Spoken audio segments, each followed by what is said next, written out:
Es un nuevo desafío del presidente de Colombia, Gustavo Petro, a la institucionalidad. Abiertamente, el primer mandatario desconoce la decisión que en derecho tomó una juez de la República que le ordenó abstenerse de hacer propaganda electoral. La juez 29 laboral del circuito de Medellín profirió la orden a través de esta medida de carácter provisional. El señor Gustavo Francisco Petro Urrego deberá abstenerse de utilizar los recursos, bienes, canales, escenarios y plataformas vinculados a su investidura y al ejercicio de sus funciones, incluidas las alocuciones oficiales, los eventos públicos convocados o atendidos en su calidad de presidente de la República, los escenarios nacionales e internacionales a los que accede por razón del cargo y la cuenta @PetroGustavo en cuanto instrumento de ejercicio de la función pública para difundir propaganda electoral o mensajes dirigidos a favorecer o desfavorecer, directa o indirectamente, a cualquiera de los candidatos a la presidencia de la República, comprendidas las alusiones efectuadas mediante analogías, símbolos, dicotomías o calificaciones de inequívoco contenido electoral. La decisión judicial fue adoptada por la juez Ani Carolina Goenaga, mientras da trámite a esta tutela interpuesta por el abogado Juan Diego Ríos Rojas. El accionante solicitó una medida provisional urgente que garantice el cumplimiento a la neutralidad electoral del presidente como mandato constitucional. Esta acción no plantea una controversia partidista ni pretende que el juez constitucional arbitre entre candidaturas. Plantea algo anterior y más grave: la pregunta por la integridad misma del escenario en el que los ciudadanos elegiremos presidente de la República el próximo 20. María Clara, bueno, vemos al presidente Petro anoche en su Consejo de Ministros respondiendo a las diferentes acciones judiciales que se han emprendido en su contra por presunta indebida participación en política. Bueno, la decisión más reciente la ha tomado una juez de la ciudad de Medellín y él sale con el argumento que le están coartando la expresión de lo que según él puede opinar en esta contienda electoral. ¿Usted qué opina? Pues Jorge, esto da cuenta una vez más de ese sesgo ideológico que ha determinado el accionar de Gustavo Petro como presidente de la República.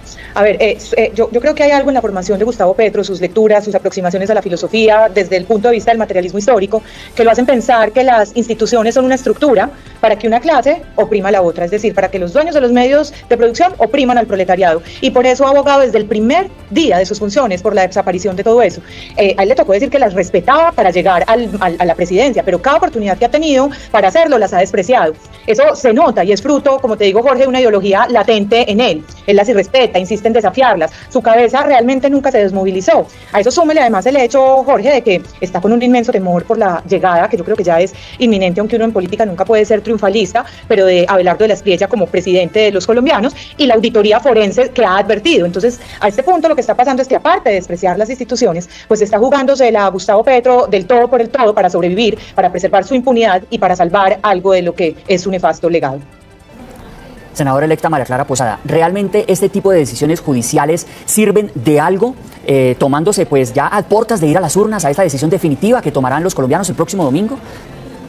Pues yo creo que lo que estamos haciendo es dejar antecedentes porque no tengo duda de que Petro será juzgado conforme lo indica el derecho y la Constitución, pero será realmente juzgado por todo el daño que le ha hecho al sistema de pesos y contrapesos de la institucionalidad colombiana. No se le olvide, Jorge, que este no ha sido un caso aislado. Hubo una decisión previa del Consejo de Estado del 28 de mayo de 2026 que ya le había ordenado al mandatario abstenerse de difundir propaganda electoral a favor o en contra de partidos o movimientos políticos mediante medios oficiales. Es que el riesgo de la intervención oficial del presidente afecta la neutralidad exigida durante el proceso electoral. Entonces, como te decía en mi respuesta anterior, yo siento a un Gustavo Petro completamente desesperado, que se dio cuenta que perdió el apoyo ciudadano, que se dio cuenta de que las premoniciones que lo dan como perdedor cada vez se están materializando más y más y que por eso se la está jugando a desafiar toda la institucionalidad para poder llegar a sobrevivir. Y su única forma de supervivencia es desconociendo este sistema de pesos y contrapesos que tenemos en el modelo colombiano, que lamentablemente para él le ha resistido y va a seguir resistiendo, por lo que seguramente Petro será juzgado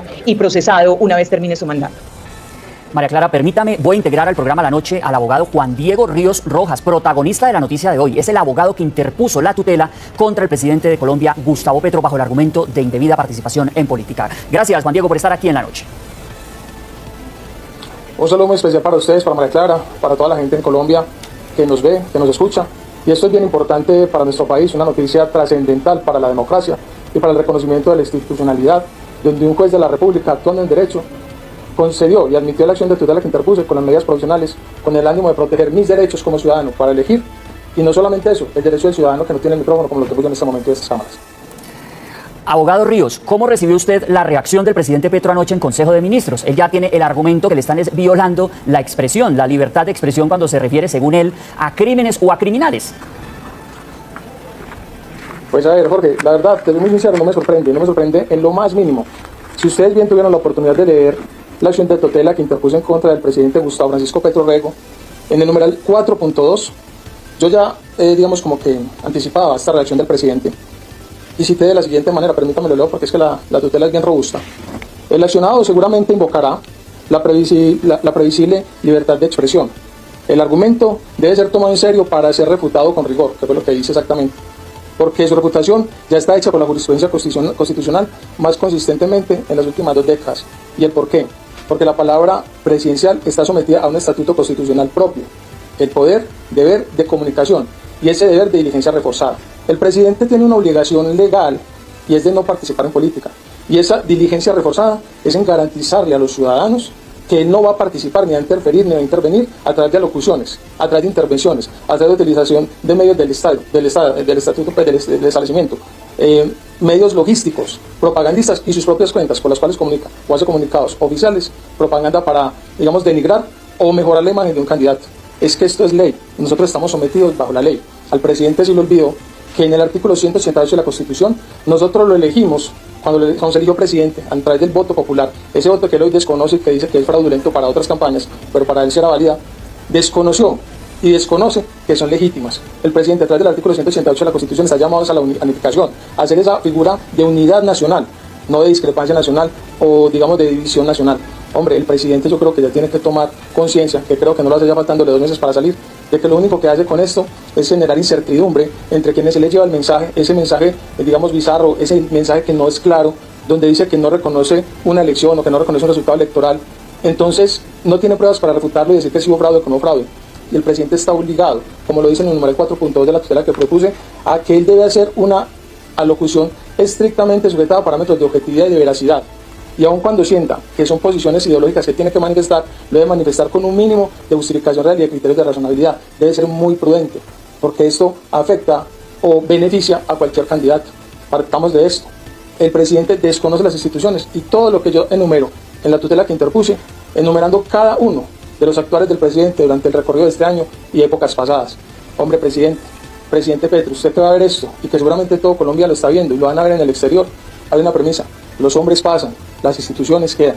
Y las instituciones son las instituciones judiciales que hoy marcan un precedente al admitir una tutela en derecho por un ciudadano que ha vulnerado sus derechos en el artículo 40 y en el artículo 13 de nuestra Constitución Nacional, que es norma de normas. Por Dios, hay que tener conciencia de eso. Yo creo que esto sucede es después de que uno es un presidente enarbolado, enardecido y generando, digamos, una sensación de inseguridad jurídica en un proceso electoral que evidenciamos que fue completamente claro y que solamente hubo un margen de un 1% de 0.7% de reclamaciones, y un 1% es normal en una jornada electoral.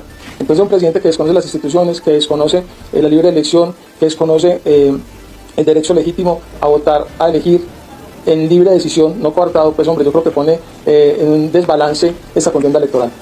Abogado Ríos, y a propósito de los argumentos de las pruebas que usted anexó a la tutela, veamos este punto clave de la noticia. Las pruebas que sustentan la medida provisional contra el presidente Petro. En la tutela admitida por la juez de Medellín está consignado un repertorio de declaraciones de evidente contenido electoral del mandatario que ha hecho en eventos públicos. Entre ellas, por ejemplo, en esas declaraciones donde planteó la disyuntiva de votar por la vida o por la muerte, refiriéndose al proyecto, incluso al proyecto político del candidato presidencial opositor Abelardo de la Espriella, como fascismo mafioso.